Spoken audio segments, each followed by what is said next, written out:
this Ramadan. Well, the time is just gone 5:31 p.m. as we head towards the time of iftar in Johannesburg, which is at around 6:32 p.m. This afternoon. So we are an hour away from ending the first fast in the month of Ramadan out here in Johannesburg. But we're going now to Jenin. We're going to the West Bank. We're going to Palestine. We're going to be joined by a journalist, Brother Osama Nazal. Brother Osama, Assalamu alaikum wa rahmatullahi wa barakatuh and welcome. Wa alaikum salam. You're welcome and Ramadan Kareem.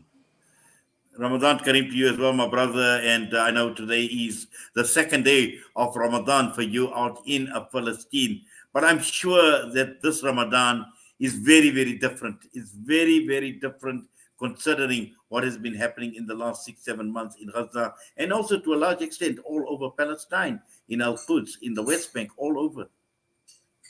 Yes, sir. Really, this Ramadan is different.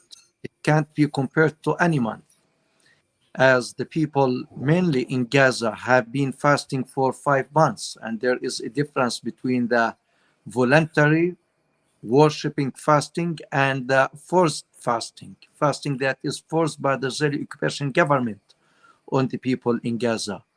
Now, away from the people dying under the Israeli bombing and the Israeli bombardment and the Israeli shelling all the time, the people are dying also of starvation, as they don't have any type of food. They don't have any type of drinks, even no clean water, mainly in the northern part of the Gaza Strip. And until now, 25 Palestinians died of hunger, of starvation in that part of the homeland, and tens others, mainly children and elderly, are at the verge of death because of dehydration and because of malnutrition. All that because of the Israeli occupation siege on the northern part of Gaza, and because of the silence of the international community on this genocidal crime that Israel is committing in the most heinous way against the impoverished people of Palestine. Really, this month of Ramadan is to remind, and now at the iftar meal, the breakfast meal, every Muslim family around the world must remember and must know that while they are preparing for breaking their fast, there are Palestinians in Gaza who can't break their fast, not because of lack of resources or of lack of economic activity, but because of the Israeli Zionist siege that is imposed on them.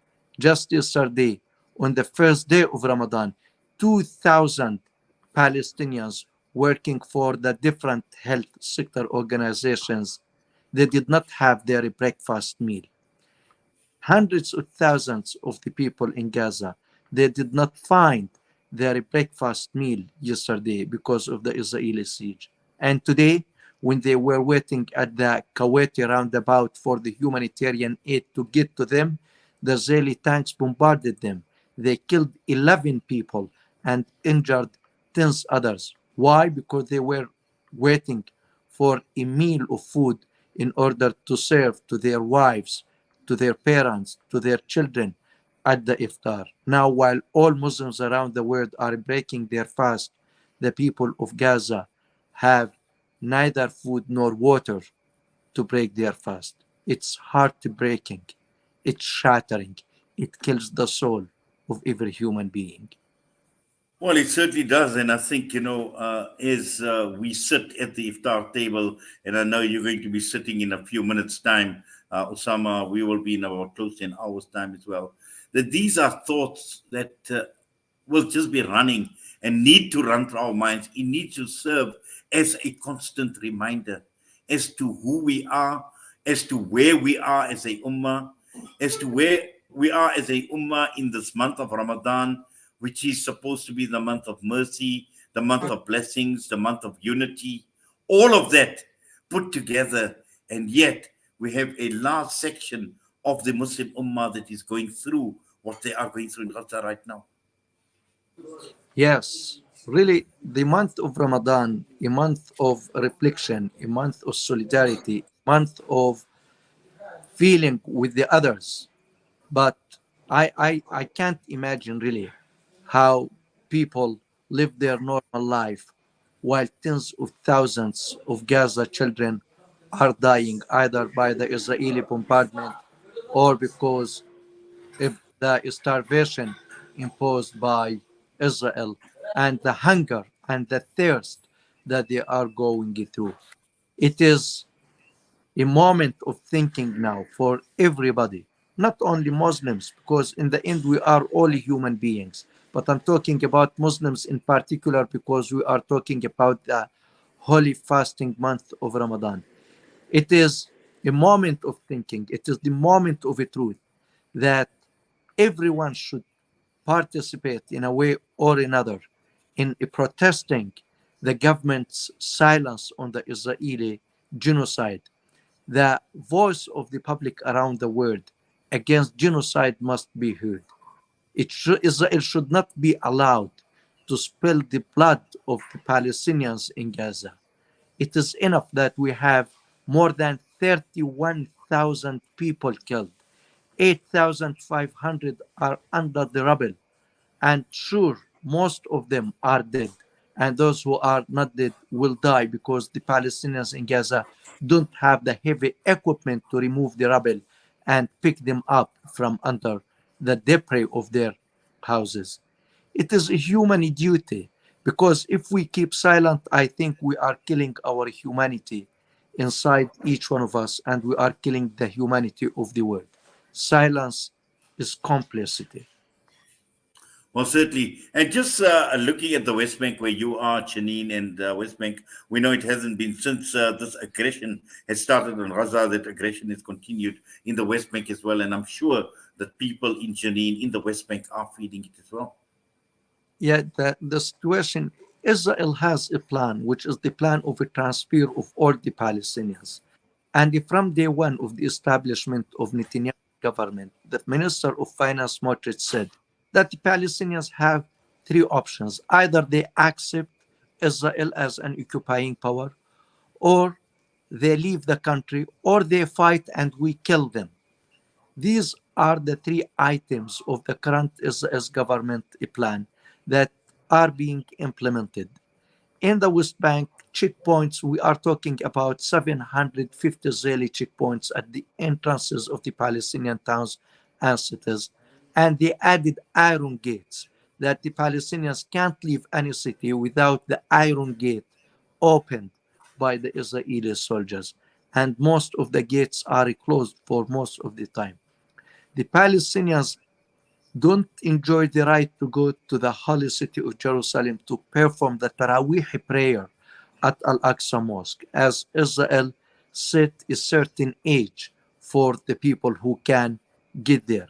Either you are 55 years old plus as a man or 50 years old plus as a woman. And for children, only for those who are under the age of 10 years. It's not enough that you are 55 years old to get to Al Aqsa Mosque. You have to have a magnetic card and like a permission from the Israeli occupation government. So Israel is punishing the Palestinians in every way. Getting the food is a problem. Getting the water is a problem. Worshipping God in the mosque is a problem because of the Israeli occupation policies. So they are suffocating the Palestinians to implement their plan of kicking the people out of their own country, of their own homeland. And Israel is practicing that because if it is not supported at the material and at the financial level, because the world is silent on the Israeli crimes. And what we hear from the Europeans, the Americans, the Arabs, the Muslims, only words without actions, all the time, denunciations, condemnations. But when it comes to action, no state, no country takes any action. My bro, you know that Rafah crossing between Gaza and Egypt has been closed for months. And what comes from that crossing is just droplets in the ocean. So this is the frustrating situation that the Palestinians are going through. Israeli genocide, American support for Israel, and Arab and Muslim inaction and silence in most cases. Well, you've summed it up very, very well, Brother Osama. And really, this is the reality. This is the harsh reality. This is the bitter reality of what the people of Palestine are faced with. But we will continue. We'll continue talking about it. We will continue in our support in any way, whatever we can. We will continue making dua as well at the iftar table, in our Tarawih prayers as well, inshallah. And we will stand. We will continue standing in solidarity with our brothers and sisters in Palestine, inshallah. And please, you remember us in your du'as as well. Yeah, thank you very much, Pro. And we never forget the people of South Africa and the government of South Africa, the only country on this planet who had the gut and the courage to take the Israeli occupation regime to the international judiciary. That was the step, really, that no Arab country and no other country on this planet got the courage to take but South Africa, proving that the Palestinians and the people of South Africa have been brothers and sisters all the time, and they will continue to be. We are proud of you, and we are appreciative of you, and we thank you, my bro. Well, we are proud of you and the people of Palestine as well. You've taken on a huge responsibility on behalf of a Muslim ummah. And when it comes to Masjid al-Aqsa, an ummah that is close to 2 billion strong. But you are the chosen people, and we are proud of you as well, my brother, and all the people of Palestine, inshallah. And we continue making dua that we will meet in a liberated Palestine in our lifetime, inshallah. Inshallah. Thank you. Thank you very much. Thank you. Assalamu alaikum wa rahmatullahi wa barakatuh. Goodbye. Osama Nazal, Palestinian journalist, was us this afternoon. And really, it breaks one's heart, actually, to think what the people of Palestine are going through. What iftar, or if there is any iftar, are they on a permanent fast? Are they starving to death? Yes, they are. And this is something we need to think about.